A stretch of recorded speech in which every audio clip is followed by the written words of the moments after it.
नमस्कार दोस्तों, स्वागत है एक बार फिर से आपके और हमारे YouTube चैनल बिकू टॉक्स पे। दोस्तों, इस वीडियो के मैं माध्यम से बात करूंगा अबुआ आवास योजना के बारे में। इस योजना के तहत जितने भी बीपीएल श्रेणी के लोग हैं और जिनके पास मकान नहीं है, तो झारखंड सरकार के द्वारा सबको मकान मुहैया करवाया जाएगा। अगर जिनके पास पक्का वाला मकान है, अगर वो बीपीएल श्रेणी में भी है और उनके पास पक्का वाला मकान है, तो उनको ये आवास का लाभ नहीं मिलेगा। जिनके पास कच्चा मकान है और बीपीएल श्रेणी में है, उन्हीं को बस ये आवास का लाभ मिल सकता है। तो क्या है पूरा प्रोसेस, कैसे इस फॉर्म को आप लोग अप्लाई कर सकते हैं, मैं हर एक चीज पूरी डिटेल में आपको समझाऊंगा और बताऊंगा और करके भी दिखाऊंगा। तो वीडियो में आप लोग बने रहिए। अगर वीडियो पसंद आए तो एक लाइक जरूर कीजिएगा। बिना टाइम गवाए आइए वीडियो में आगे बढ़ते हैं। दोस्तों, सबसे पहले अपने मोबाइल फोन या फिर लैपटॉप में आप लोग गूगल क्रोम ओपन कर लीजिएगा। गूगल क्रोम ओपन करने के बाद आप लोग टाइप कीजिएगा अबुआ आवास फॉर्म। ये टाइप करने के बाद आप लोग इंटर प्रेस कर दीजिएगा। जैसे ही आप लोग इंटर प्रेस कीजिएगा तो आपके सामने कुछ इस तरह का इंटरफेस खुल करके आएगा। ये जो फर्स्ट वेबसाइट है, इस पे आकर के आपको क्लिक करना है। जैसे आप इस पे क्लिक कीजिएगा तो आपको कुछ इस तरह का इंटरफेस देखने को मिलेगा, जहां पे ये भी देखने को आपको मिलेगा हमारे जो मुख्यमंत्री जी हैं हेमंत सोरेन जी, तो उनके द्वारा जो ट्वीट किया गया था, उस ट्वीट को अखबार में भी प्रिंट किया गया था कि केंद्र ने पीएम आवास को मंजूरी नहीं दी तो झारखंड ने शुरू की अबुआ आवास योजना। तो ये यहाँ पे आप लोग देख सकते हैं कि अखबार में भी ये चीज आया था दोस्तों। उसके बाद मैं दोस्तों आपको बताना चाहूंगा कि झारखंड अबुआ आवास योजना 2024 के तहत क्या लाभ मिलेंगे। यहाँ पे आप लोग देख सकते हैं कि झारखंड अबुआ आवास योजना का शुरुआत झारखंड सरकार हेमंत सोरेन के द्वारा किया गया। झारखंड आवास योजना की शुरुआत 15 अगस्त 2023 को की गई। इस योजना के तहत झारखंड के बेघर लोग को आवास दिया जा रहा है। तो इस चीज को आप खुद भी डिटेल में पढ़ सकते हैं। इसको पढ़ लीजिएगा ध्यान से कि क्या क्या लाभ मिलेंगे। और उसके बाद यहाँ पे देख सकते हैं कि झारखंड अबुआ आवास योजना 2024 में आवेदन करने के लिए योग्यता क्या है, मीन्स कि किस प्रकार के लोग इसको फॉर्म को फिलअप कर सकते हैं, मीन्स किस प्रकार के लोग इसका लाभ उठा सकते हैं। तो योजना में आवेदन करने के लिए नागरिक को झारखंड का मूल निवासी होना अनिवार्य है। मीन्स कि ये दोस्तों कि जो भी इस फॉर्म को अप्लाई करेगा उसको झारखंड का मूल निवासी होना अनिवार्य है। मीन्स कि झारखंड का होना अनिवार्य है, उसके पास झारखंड का रेसिडेंशियल होना अनिवार्य है। उसके बाद है वे लाभार्थी जिनके पास घर नहीं है अथवा जो घर है वो कच्चा घर है, तभी वह लाभार्थी इस योजना का लाभ उठा सकता है। तो मैंने आपको इंट्रो में बताया था कि अगर आपके पास पक्का मकान रहेगा तो इस योजना का लाभ नहीं उठा पाएंगे। अगर आपके पास घर है तो कच्चा का घर रहना चाहिए या फिर घर नहीं रहना चाहिए। थर्ड पॉइंट में है झारखंड अबुआ आवास योजना में वही व्यक्ति योग्य होंगे जिनका सालाना आय 3 लाख से कम हो। मीन्स कि जो भी आपका सालाना आय होगा, मीन्स कि पूरे साल में जो इनकम होगा वो 3 लाख से कम होना चाहिए, तभी आप इस योजना का लाभ उठा सकते हैं। चौथा पॉइंट है यदि कोई व्यक्ति पहले से प्रधानमंत्री आवास योजना का लाभ उठा रहा है तो वह व्यक्ति इस योजना के लिए योग्य नहीं है। मीन्स कि अगर कोई प्रधानमंत्री आवास योजना अगर उस व्यक्ति को पहले से मिला हुआ है तो आप इस योजना का लाभ नहीं उठा सकते हैं। अगर आपको प्रधानमंत्री आवास योजना या फिर किसी भी योजना का आप लाभ नहीं उठा रहे हैं जो कि आवास से रिलेटेड हो, तभी आपको ये आवास योजना अबुआ आवास योजना का लाभ उठा सकते हैं। अब यहाँ पे देख सकते हैं दोस्तों कि झारखंड अबुआ आवास योजना 2024 में आवेदन करने के लिए कौन कौन से दस्तावेज चाहिए, मीन्स कि कौन कौन से महत्वपूर्ण डॉक्यूमेंट चाहिए। तो सबसे पहले आपके पास एक मोबाइल नंबर होना चाहिए जो कि हमेशा ऑन रहना चाहिए और उसमें हमेशा रिचार्ज करवा करके रखिएगा। दूसरा नंबर है आपके पास आधार कार्ड होना अनिवार्य है। तीसरा नंबर है मूल प्रमाण पत्र आपके पास होना अनिवार्य है। चौथा नंबर है आपके पास कि निवास प्रमाण पत्र मीन्स के रेसिडेंशियल सर्टिफिकेट आपके पास होना अनिवार्य है। पांचवा नंबर है आपके पास बैंक खाता पासबुक, मीन्स के आपका कोई भी बैंक में अकाउंट होना जरूरी है। और छठा नंबर है कि आपके पास राशन कार्ड होना जरूरी है, तभी पता लगा पाएंगे आप बीपीएल श्रेणी में आते हैं कि नहीं आते हैं। उसके बाद आपको पासपोर्ट साइज फोटो आपके पास होना चाहिए और उसके बाद है यहाँ पे भूमि प्रमाण पत्र आपके पास होना चाहिए। तो अब आते हैं दोस्तों कि आप लोग कैसे इस फॉर्म को अप्लाई कर सकते हैं, मीन्स कि इस योजना के लिए कैसे आप फॉर्म अप्लाई करके लाभ उठा सकते हैं। तो थोड़ा सा नीचे आते हैं। नीचे आने के बाद यहाँ पे आप लोग देख सकते हैं कि डाउनलोड अबुआ आवास फॉर्म, तो इस पे आकर के आपको क्लिक कर देना है डाउनलोड वाले ऑप्शन पे। जैसे आप इस पे क्लिक कीजिएगा तो इस पे क्लिक कर दीजिएगा बंद करे पे। और उसके बाद आपके सामने पीडीएफ खुल करके आ जाएगा, जो कि आपका डाउनलोड हो चुका है यहाँ पे पीडीएफ। सबसे पहले आपको अपने बगल वाले साइबर कैफे में जाना है, वहाँ से ये पीडीएफ का प्रिंट आउट निकलवा लीजिएगा। प्रिंट आउट निकलवाने के बाद आप लोग को फॉर्म कैसे भरना है वो मैं आपको बता देता हूँ। यहाँ पे अपना तिथि मेंशन कीजिएगा। तिथि मेंशन करने के बाद यहाँ पे आवेदन संख्या मेंशन कीजिएगा। उसके बाद यहाँ पे आप लोग जिला मेंशन कीजिएगा, आप जिस जिला से बिलोंग करते हैं उस जिला को यहाँ पे मेंशन कीजिएगा। उसके बाद यहाँ पे प्रखंड मेंशन कीजिएगा।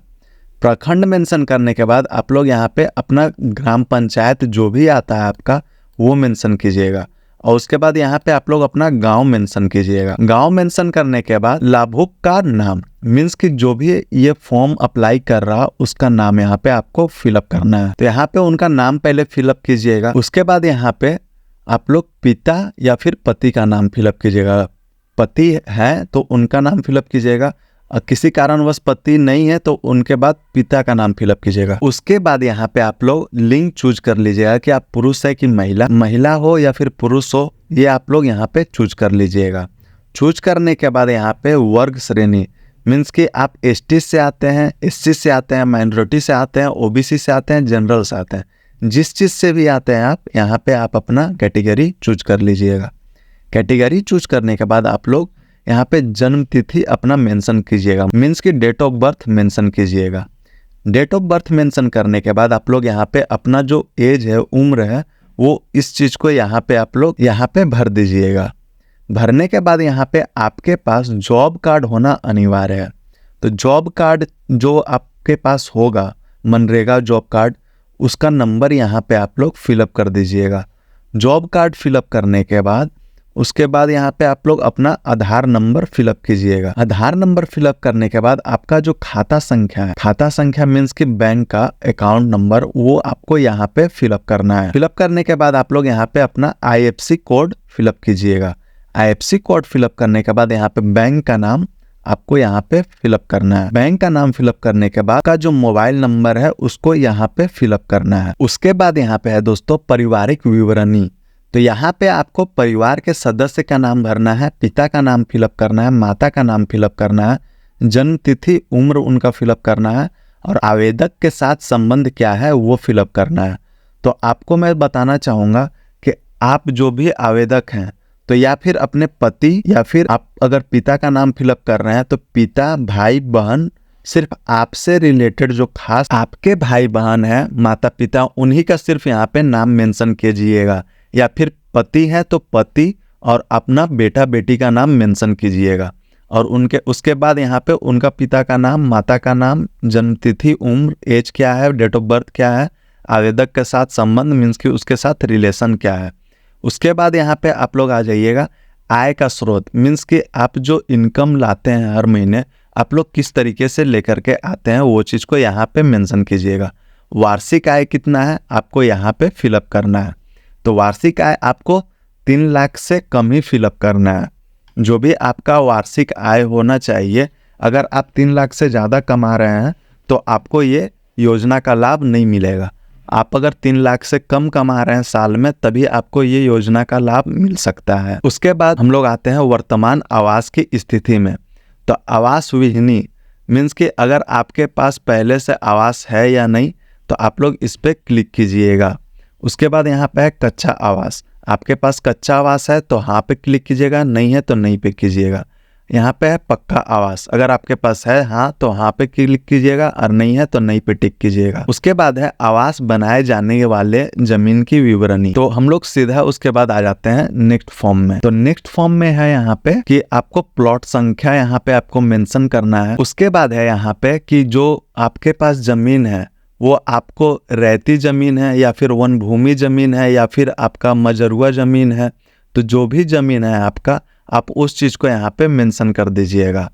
उसके बाद है यहाँ पे क्या भूमि विवादित है, मीन्स कि आपका जो ज़मीन है वो कहीं विवाद में तो नहीं फंसा हुआ है। अगर विवाद में फंसा हुआ है तो हाँ पे क्लिक कीजिएगा और नहीं फंसा हुआ है तो नहीं पे क्लिक कीजिएगा। उसके बाद है कि क्या आप PVTG से बिलोंग करते हैं या फिर आदिम जनजाति से बिलोंग करते हैं तो आप लोग हाँ पे क्लिक कीजिएगा और नहीं है तो नहीं पे क्लिक कीजिएगा। क्या कानूनी तौर पे रिहा किए गए बंधुआ मजदूर हैं, तो अगर आप लोग बंधुआ मजदूर हैं तो हाँ पे क्लिक कीजिएगा, नहीं है तो नहीं पे क्लिक कीजिएगा।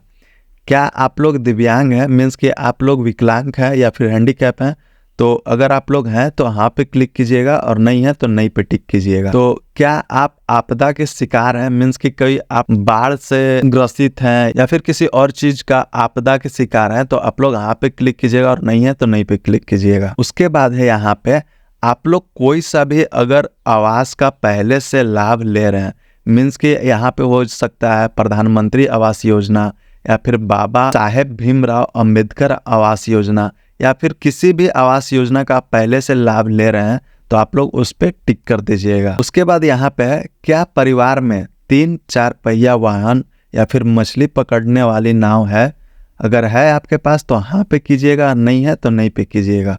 उसके बाद क्या परिवार में 3 पहिया 4 पहिया वाले यंत्रित कृषि उपकरण है, मीन्स के आपके पास कोई 3 पहिया 4 पहिया वाला किसान मजदूरी करने के लिए या फिर खेती करने के लिए आपके पास कोई गाड़ी है, अगर है तो हाँ पे कीजिएगा टिक और नहीं है तो नहीं पे कीजिएगा टिक। उसके बाद यह है यहाँ पे क्या परिवार में कोई सदस्य सरकारी जॉब करता है, अगर करता है तो हाँ पे या फिर नहीं तो नहीं पे। उसके बाद है यहाँ पे क्या परिवार का कोई सदस्य चुनाव द्वारा जनप्रतिनिधि चयनित किया गया है, मीन्स के ये पूछना चाह रहा है कि आपके घर से कोई प्रधान या फिर पार्षद ये तो नहीं है, अगर है तो हाँ पे क्लिक कीजिएगा और नहीं है तो नहीं पे टिक कीजिएगा। उसके बाद है कि क्या परिवार का सदस्य आयकर इनकम टैक्स दाता है, मीन्स कि आपके परिवार का कोई भी सदस्य इनकम टैक्स पेयर है, तो करता है अगर इनकम टैक्स पे तो हाँ पे टिक कीजिएगा और नहीं करता है तो नहीं पे। उसके बाद है यहाँ पे क्या परिवार का कोई सदस्य प्रोफेशनल टैक्स दाता है, अगर कोई परिवार का सदस्य प्रोफेशनल टैक्स देता है तो उस पे हाँ पे टिक कीजिएगा और नहीं करता है तो नहीं पे। उसके बाद है यहाँ पे क्या परिवार में रेफ्रिजरेटर है, अगर है तो हाँ पे टिक कीजिएगा और नहीं है तो नहीं पे कीजिएगा। उसके बाद है क्या परिवार के पास 2.5 एकड़ या फिर ज्यादा सिंचित भूमि है, तो अगर है तो हाँ पे टिक कीजिएगा और नहीं है तो नहीं पे कीजिएगा। और उसके बाद है कि क्या परिवार के पास 5 एकड़ या ज्यादा सिंचित भूमि है, अगर है तो हाँ पे टिक कीजिएगा और नहीं है तो नहीं पे। उसके बाद ये घोषणा ध्यान से देख लीजिएगा कि मेरा द्वारा दी गई सभी सूचना सही है एवं गलत सूचना के लिए मैं स्वयं जिम्मेदार हूँ। यदि मेरे द्वारा गलत सूचना दी जाती है तो मेरे ऊपर कानूनी कार्रवाई की जा सकती है। अगर आप गलत सूचना देते हैं दोस्तों तो आपको जेल भी जाना पड़ सकता है। तो आप लोग एकदम सही अपना जो भी है आपके पास वो चीज मेंशन कीजिएगा। ऐसा नहीं कि आप लोग लाभ उठाने के लिए आप लोग गलत चीज फॉर्म फिलअप करके उसके बाद अप्लाई कर देते हैं। अगर ये सरकार द्वारा पता चल गया कि आप लोग गलत फॉर्म फिलअप किए हैं, आप लोग जो चीज फिलअप किए हैं वो चीज आपके पास पहले से है, तो आप लोग के ऊपर कानूनी कार्रवाई की जा सकती है। उसके बाद यहाँ पे टोटल फॉर्म फिलअप करने के बाद आपको यहाँ पे अपना हस्ताक्षर करना होगा। अगर आप पढ़े लिखे नहीं हैं तो आप यहाँ पे अपना अंगूठा का निशान दे सकते हैं। उसके बाद थोड़ा सा नीचे आते हैं, यहाँ पे आपको तिथि भरना है, आवेदन संख्या भरना है, जिला अपना भरना है, प्रखंड पंचायत मेंशन करना है, गांव आप कौन सा पड़ता है वो मेंशन करना है, आवेदक का नाम मेंशन करना है, पिता पति का नाम मेंशन करना है, जो भी आपके पति हो या फिर पिता हो उनका नाम मेंशन कीजिएगा। कैटेगरी आप लोग चूज कर लीजिएगा। कैटेगरी चूज करने के बाद आप लोग सिंपल सा एक काम कीजिएगा, इस चीज का एक जेरोक्स कॉपी करा लीजिएगा इस फॉर्म को। उस जेरोक्स कॉपी को एक कॉपी अपने पास रख लीजिएगा, एक कॉपी को ले लीजिएगा। कॉपी को लेने के बाद उसके बाद आप लोग आधार कार्ड का कॉपी करा लीजिएगा। आपका जो आय प्रमाण पत्र है उसका एक कॉपी करा लीजिएगा। उसके बाद आप लोग रेसिडेंशियल का कॉपी करा लीजिएगा। रेसिडेंशियल कॉपी कराने के बाद आप लोग अपना जो पासबुक है उसका फ्रंट पेज का कॉपी करा लीजिएगा। ये सारी चीज, और आपके पास पासपोर्ट साइज फोटो होना चाहिए। ये सारी चीज आप लोग ले करके अपने ब्लॉग में चले जाइएगा। वहां पे जा करके आप लोग इस चीज को आप लोग अप्लाई कर दीजिएगा। वहां पे ही आपको ऑनलाइन अप्लाई कर देगा। अप्लाई होने के बाद जैसे ही गवर्नमेंट अप्रूव करेगा इस फॉर्म को, तो आपके मोबाइल फोन में मैसेज आ जाएगा कि आपका फॉर्म अप्रूव्ड हो चुका है, मीन्स कि आप इस योजना के लिए एलिजिबल हैं। या फिर अबुआ आवास योजना का जो लिस्ट जारी होगा उसमें भी आप लोग अपने लिस्ट में नाम चेक कर सकते हैं। तो ये थी पूरी जानकारी अबुआ आवास योजना के बारे में। होप करता हूँ कि आपको ये वीडियो पसंद आई हो और हर एक चीज बारीकी से समझ में आ गई हो। अगर आपको ये वीडियो पसंद आई है तो इस वीडियो को आप लोग लाइक कीजिए, चैनल को सब्सक्राइब कीजिए और बेल आइकन को प्रेस कीजिए ताकि हमारे आने वाली वीडियो की अपडेट आपके पास सबसे पहले पहुंचती रहे। Thank you. जय हिंद, जय भारत।